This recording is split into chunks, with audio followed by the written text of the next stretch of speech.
अगर आप सबको छोले का नया लुक देना हो तो छोले और पनीर का कॉम्बिनेशन इस तरह से देखिए, जो मैंने इस तरह से बनाया है।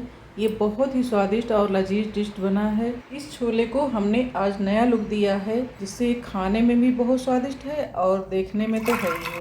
तो 100 ग्राम चने को हम रात में भिगोकर और कुकर, 1 कटोरी कुकर में पानी डाल दिए। दालचीनी, तेज़पत्ता, हल्दी, नमक डालकर 4 से 5 विसल आने तक इसको बॉयल कर लिए हैं। और अब हम इसको निकाल लेंगे और इस पानी को हमें फेंकना नहीं है।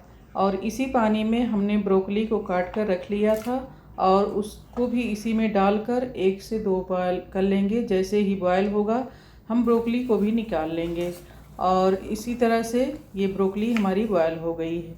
फिर हमने जो 2 प्याज लिया है उसको इसी तरह से छोटे छोटे चॉप कर लेंगे। चॉप करके डालने से इसका स्ट्रक्चर अलग ही रहता है, क्योंकि इसको ग्राइंडर जार में नहीं पीसना है। फिर हमने शिमला मिर्च को भी इसी तरह से स्लाइस में काट लिया है और शिमला मिर्च, प्याज हमारा कट गया है। अब हम जो राइस बनाएंगे, चावल, उसके लिए 1 कटोरी पानी डालेंगे और उसी में 3-4 लौंग और एक ही छोटी इलायची, तेज़पत्ता डालकर जब पानी बॉयल होने लगे 1 चम्मच घी डाल देंगे और चावल को धुल कर रख लिया था फिर उसको डाल देंगे। इस तरह से हम चावल को चला देंगे और फिर हम ढक्कन को बंद करके 1 विसल लगा देंगे, चावल पक जाएगा। अब हम ग्रेवी को बनाते हैं। कढ़ाई में 1 चम्मच तेल डालेंगे और तीनों टमाटर को कट करके इस तरह से चारों तरफ रख देंगे। 10 से 15 लहसुन और हरी मिर्च, हरी धनिया, अदरक डालकर इसको इस तरह से दोनों तरफ उलट पलट कर और 2 मिनट ढक्कन लगाकर इसको पका लेंगे।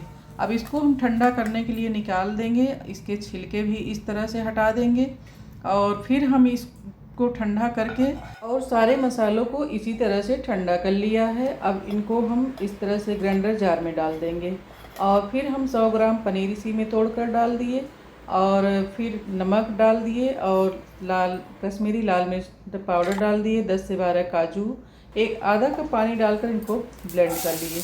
फिर हम इसी तरह से थोड़ा सा बटर डालकर 1 चम्मच जीरा और प्याज को डालकर गोल्डन भून लिए। शिमला मिर्च को डालकर इसी तरह से इसको सौते कर लिए। थोड़ा सा क्रंची ही रहेगा तो खाने में टेस्ट बहुत अच्छा आता है।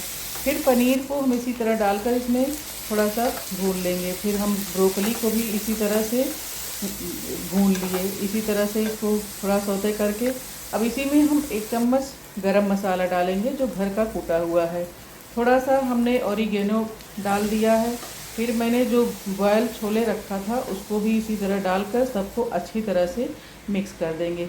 अब पीसी हुई ग्रेवी को इसी के ऊपर डालकर इसको अच्छे से मिक्स कर देंगे और जार को धुलकर इसी में डाल दिए। ये देखिए सब अच्छे से पक गए। 2 मिनट ढक्कन लगाकर इसको थोड़ा सा पका दिए। बहुत अच्छा इसका स्ट्रक्चर आया है और फिर हम राइस के साथ इसको सर्व करेंगे।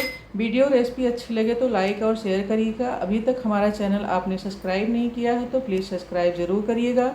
ये रेसिपी एक बार ट्राई ज़रूर कीजिएगा। नमस्कार।